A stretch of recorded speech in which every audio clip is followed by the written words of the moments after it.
Hello, everyone, and welcome back to Power Arc. Today, we're going to be reacting to uh, Crypto versus Amaterastu, DC versus Akami. Don't know what Akami is, so sorry. We get that right there.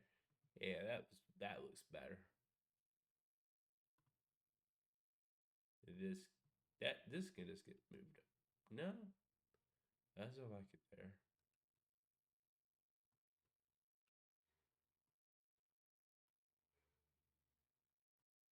There we go. There we go. Anyways, yep, another debate club. Currently we're 4-2 in these. Yeah, so let's get this started. I go and go with Krypto because I don't know anything about Amaterastu. Unless MC Jesus can convince me. I am a little sick, so if I sound a little off, that's why. Okay. Canis lupus familiaris, in other words, man's best friend. Many of us know them as precious and loyal animals. But what happens when two of the toughest puppers in fiction face off? Krypto, the super dog, and Amaterastu, the wolf sun god. I'm McDeezus and it's my job to go over their origin and skills to determine who would win in this episode of The Debate Club.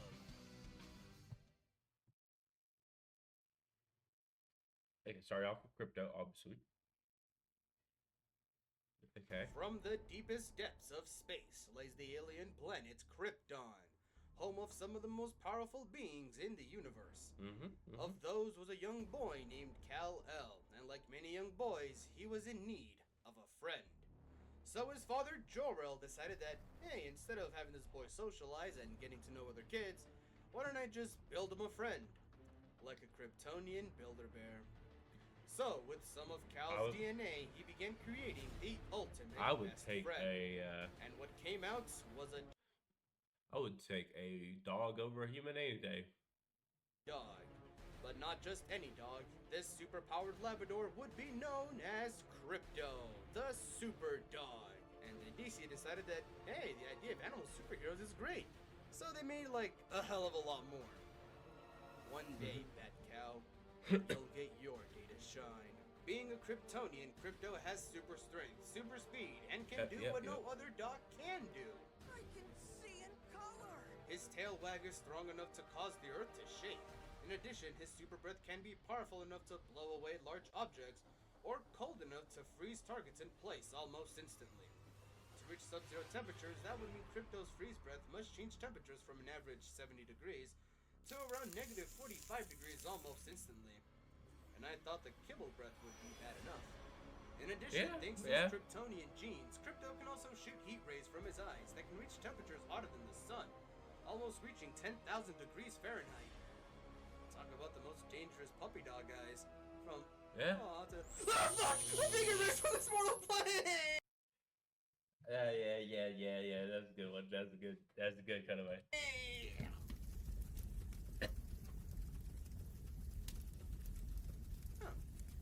In addition, his eyes can see through anything but lead, and his nose is so powerful he can sniff out things miles away. One thing I hate about having super smell.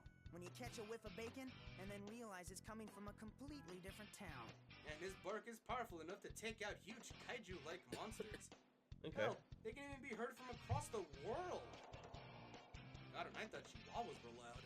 Most of Krypto's abilities and powers stem from his connection to the sun. As most Kryptonians out there, Krypto absorbs direct sunlight from both a yellow and blue sun. As long as the sun's in the sky, Krypto's powers are almost limitless. As well, they can heal him from previous wounds, like how he was stabbed by Kryptonian dagger, only to then heal due to direct sunlight. He's defeated King Shark, you know, everyone's favorite son of an ancient shark god, who was strong enough to match Superboy in strength. He's defeated multiple white Martians and tore apart Superman robots with ease. Hell, even Super Kryptonian armor is no match for this canine's. Wow, okay. I mean, he can just cause metal cages to disappear. So, like, did he eat the metal? Or he nearly killed Mongol, who was pretty much Superman's arch nemesis, and who was also able to just power through transmutation. Ugh. What? No, it's just hearing transmutation while talking about a dog is just... Oh, fuck, no. Anyways, Don't you dare. he's gone Good, toe-to-toe good. against Don't. Superboy, who was under Black Lantern's influence, and even Superman himself. You know, the guy who can pull the Earth around. His heat vision was able to reach the moon in a matter of seconds. The distance between the moon and Earth is well around 240 miles away. Here he's seen lifting a group of animals. Adding up all these animals' average weight together would get you around 10,720 pounds. I mean, that's over 5 tons. And then he just pulled a gigantic freighter all by himself. With an average freighter, he would be pulling well over 222,000 tons. God damn, that's one strong doggo. He is And his one speed strong is doggo. insane. He's once caught up to Kid Flash in a race. Wait, aren't Flashes supposed to be like the very people you can't outrun? But to be fair, it's Kid Flash, who isn't anywhere near his older Flashes yet. Why is everybody putting up with ads like it's 2010? Like, it's 2025, guys. Just use Pi. This Chrome extension takes 5 seconds to set up, and it blocks ads on any website. But he's still able to cover 7,000 miles in 6 seconds or less. Yeah? Putting them both around light speed at least. Try holding that with the leash. Oh wait, you can't. Not even the likes of Supergirl could. He's taken hits from Atlas, who is strong as Superman himself, and even Superboy Prime, who is basically evil Superman with the same power set of his goody two-shoes counterpart. Hell, Superboy Prime once punched reality into pieces. God, DC is stupid when it comes to power scaling. Yeah. Wait, so you're telling me that Krypto is nearly at their level? That's the bunk part about it. Isn't. As crazy as Krypto's feats seem on paper, he's nowhere near the level of other top-tier DC characters. Not to mention, in most of his big battles, he's oftentimes taking orders or teaming up with other heavy hitters, rather than doing things solo. And while he can take a beating and keep on trucking, eventually his stamina will falter. And if he's out of the sun for too long, he's as good as dead. Not to mention, just like other Kryptonians, he does have a weakness to the infamous Kryptonite rock that makes even the Man of Steel shiver. And while his durability is a huge factor to his survival, he doesn't have any specific protections to magical attacks. And there's one important factor to take in. Krypto isn't Superman. He can surely match him for a time, but he's nothing more than an annoyance in battle. But if Krypto could have it his way, he would rather spend his time playing fetch and doing normal dog stuff. And even though he's smart enough to understand human speech perfectly and is somewhat smarter than your average dog, he's still just a dog, with a dog brain. Usually the adult dog's brain is well around the same maturity level as a 5-year-old. I guess he doesn't sound all that tough since you laid it out like that. Yeah. Okay. You know, survive the Phantom Zone? Yes, as it turns out, before Soup's venture into Earth, his father thought it would be a good idea to go into the Phantom Zone, a place in which Krypton's most dangerous criminals and potential world enders are sent to. While trying to escape into said zone, criminals, surprise, tried to escape. But being the good boy he was, Krypto jumped in to protect the L family. He fell into the Phantom Zone and was stuck in there for many years, meaning that all those years he would have to protect himself against the universe's most dangerous people, a place outside of our space and time. Even after all that, Krypto's will didn't falter, and after many years in the Phantom Zone, he was saved by the very boy he protected all those years ago. It just goes to show that dogs are truly man's best friend. Yeah. Duty calls. Dog duty.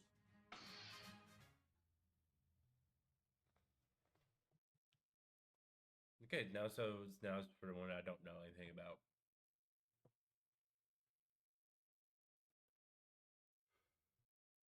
In ancient Japan, legend spoke of deities able to control the many aspects of the world itself. Inari, goddess of foxes, Daikokuten, the god of wealth and prosperity, and Susanoo, the god of the seas and storms. Okay. And last but certainly not least is the goddess that reigns above them all, the goddess of the sun, Amaterastu. Whoa, hold up. I thought Susanoo was that stand power emo Naruto uses.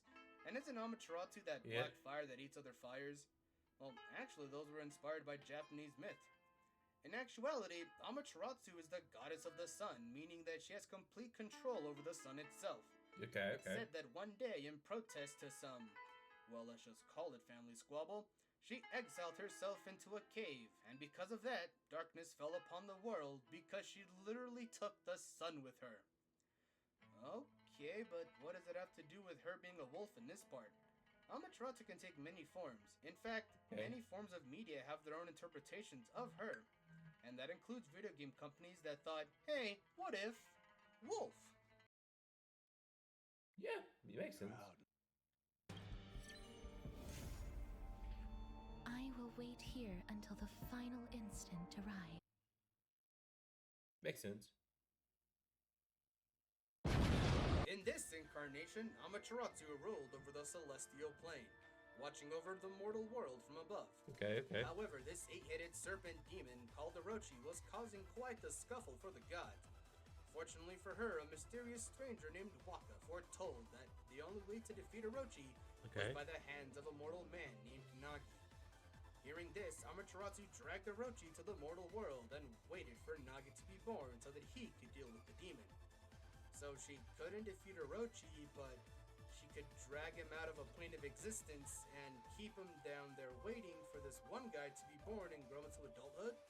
And not only that, every year he's not defeated, Orochi just eats a maiden and Amaterasu just stands there and lets it happen?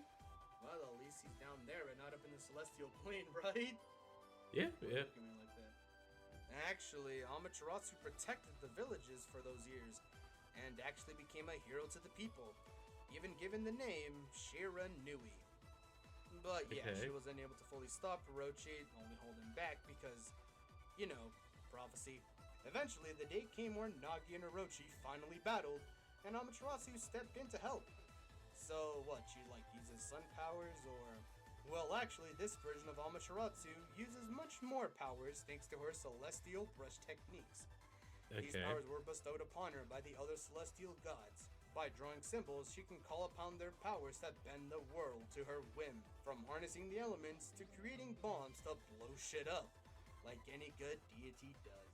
However, during the battle, Okay. Amaterasu was badly injured, and after it was all said and done, the celestial god was dead. Her powers scattered around the land, but her death was not in vain. Orochi was sealed away, and the world was at peace. About 100 years after Orochi was sealed, some dingus decided they would embark on the most devious of licks and accidentally released Orochi back into the world. Upon this news, Amaterasu was revived, and she decided she wasn't gonna wait for prophecies. She would destroy Orochi herself, so she embarked on a journey to reclaim her lost power and save the world from darkness. And boy, does her powers match her godly status quite well. Her power slash can cut through demons like paper and can even be spammed for multiple strikes. Her green sprout can give her control over plant life. Her cherry bombs create huge bombs. Water sprout lets her manipulate water from existing pools of water nearby. And she also has other elemental techniques such as fire, wind, electricity, and ice. All of which do exactly what you think they do. She can walk on walls with catwalk and can manipulate the sun and the moon, being able to swap them easily with just a howl. Imagine that. One day you're chilling out sunbathing, then you look up and the sun's literally gone in the blink of an eye. Given that she's a sun goddess, it kinda makes sense.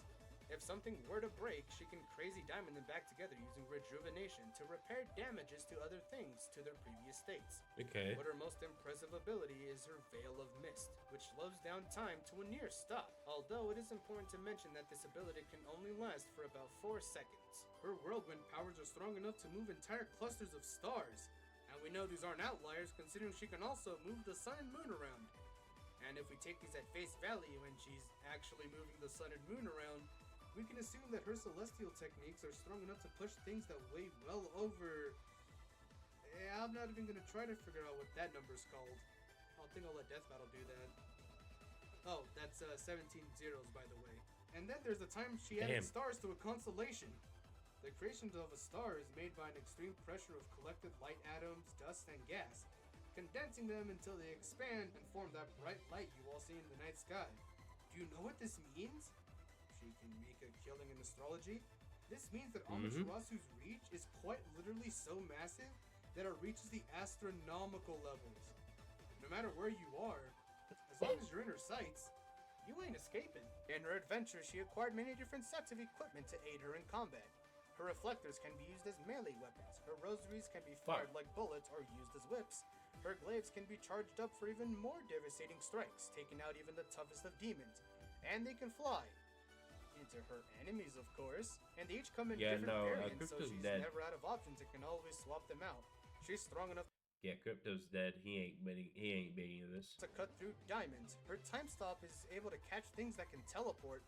Her reaction time is so great that she's able to dodge things in midair, and she was able to beat Orochi all on her own, well, until Nagi came in and finished it for her. But she's also defeated the Ninetales, and even defeated the Emperor of Eternal Darkness itself, Yami, even after having her weapons and brush techniques taken away. She was able to push back Yami in this ball form. Given the size and assuming it's an iron composition, Ami must be pushing well over 100 tons. I need to know who does her mental. Okay. She took him on in a battle of the ages and came out victorious. But despite her many accomplishments and being, well, an actual god, Amaterasu is still mortal, and if taken enough damage, she will falter. And her brush techniques have limits as they do need special ink to perform. Also, take her powers away and she's just a regular white wolf. Granted, a wolf with the power to tear down demons with her teeth and claws. That being said, her power is reliant on the faith others have on her. Wait, so you're telling me if I pray hard enough, she'll become superpowered? Well, considering that the entire world of Akami basically fuels her, yeah, pray away. Okay. Just don't expect her to grant you any wishes. I mean, there's only so much she can do. But after what we've gone over, I think she can do enough. I'm going to go with final prediction. I'm going to go with putting my bet on Amaterasu.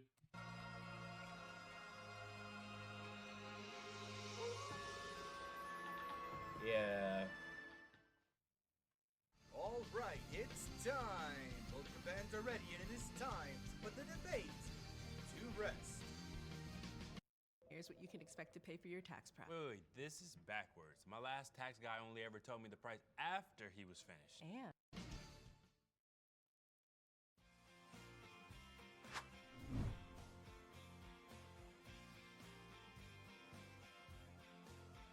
Okay.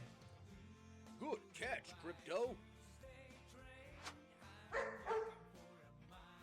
This one's gonna go far. Ready? Gah!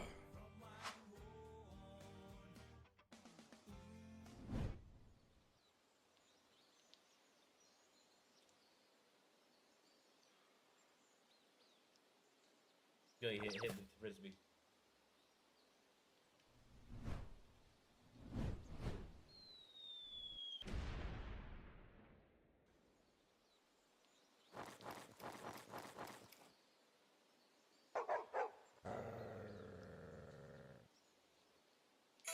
Yep. Yeah.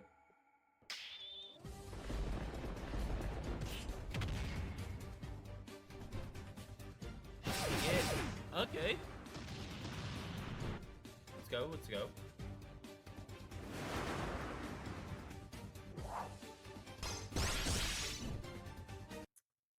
I just realized one of these dogs are going to have to die.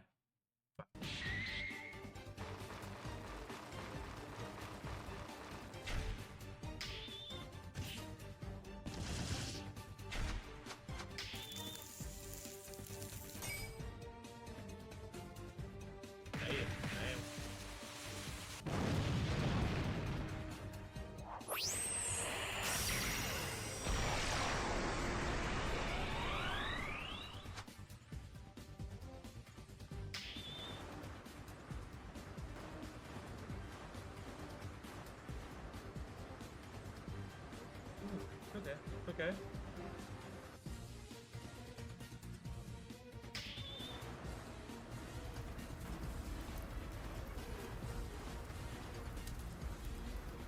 Is it?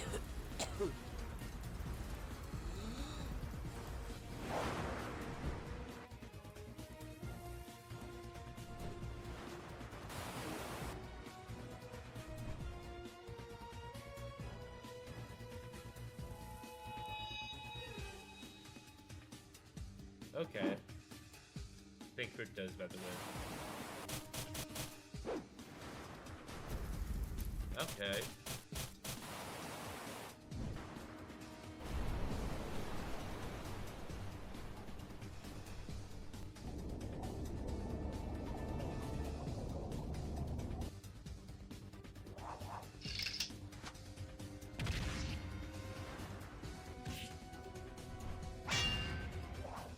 Okay.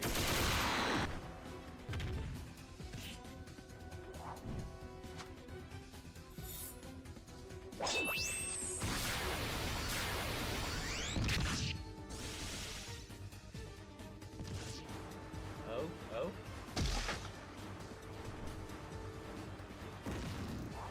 Oh, fuck.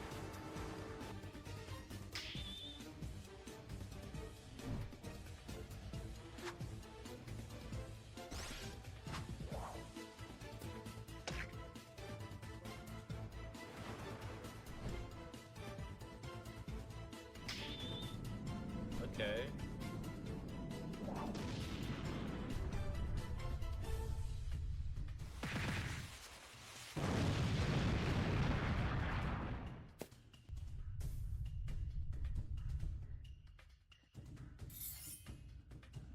Okay, okay. Running for the earth.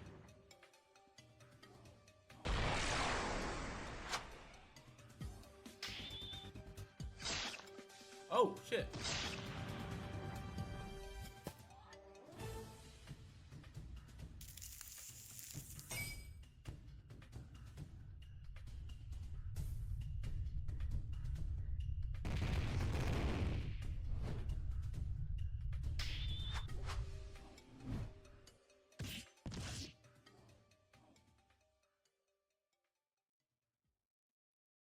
That it? Fuck. Damn, okay. Wait, really? Yeah, really. Let's Krypto go. may have ridiculous strength, speed, and durability, but Amaterasu has everything she needs to put down Krypto. Firstly, if you take account their age difference and experience, Amaterasu is 300 years old and with memories of her past life. Her Okay. experience trumps that of Krypto's. Not only that, in most altercations they get into, Krypto is more or less helping out others in a fight and doesn't regularly fight heavy hitters solo. Yeah. In contrast to Amaterasu, where she does most of the heavy lifting by herself. Krypto's flight and super speed would mean that he would have complete control of the battlefield, right? Well, Amaterasu's brush techniques allow her to do the same thing, without even having to move. Especially the Veil of Mist techniques allows her to keep Krypto not only at bay, but right where she needs him to land devastating blows. Sure, her brush techniques are limited in their uses, however, the amount of power and versatility of those techniques would mean that she didn't really have to worry about running out before the fight would end. And even if she did, her weapons would make up for it, given that they're imbued with celestial powers, a form of power that Krypto's never faced before. But more importantly, thanks to Amaterasu's control of the sun, she can completely remove Krypto's source of power, and with her plethora of skills and weapons, it's no stretch to say that she can realistically beat down Krypto. And without a sun to regain his strength, it was only a matter of time before the Kryptonian canine croaks. You could say that this dogfight left Krypto grounded. Hey, what the fuck? Off the booth now! The winner is Amaterasu. Yeah. Good job. Good shit. Good shit. Yeah. We got it right. Something about 5 and 2. Yeah. Went how I thought it would after seeing the analysis and stuff. So yeah, good stuff. Yeah. Link to the original video will be in the description below. Until next time, guys. I've been John. I'll see you.